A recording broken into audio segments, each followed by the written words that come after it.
சிறு சிட்டிகை பாசம் பெரும் கடலாய் மாற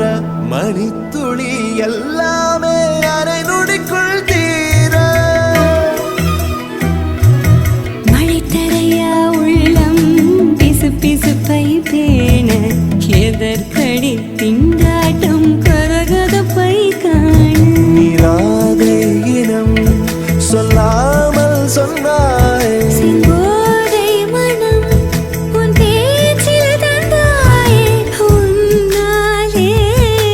யோசிக்கிறேன் உன் விரலை பிடித்து நடக்கும் நிமிடம் யாசிக்கிறேன் கண்ணுக்குள் புத்தி வைப்பேன் என் செல்ல கண்ணனே வா திதித்த கைச்சத்திக்குள் இன்னும்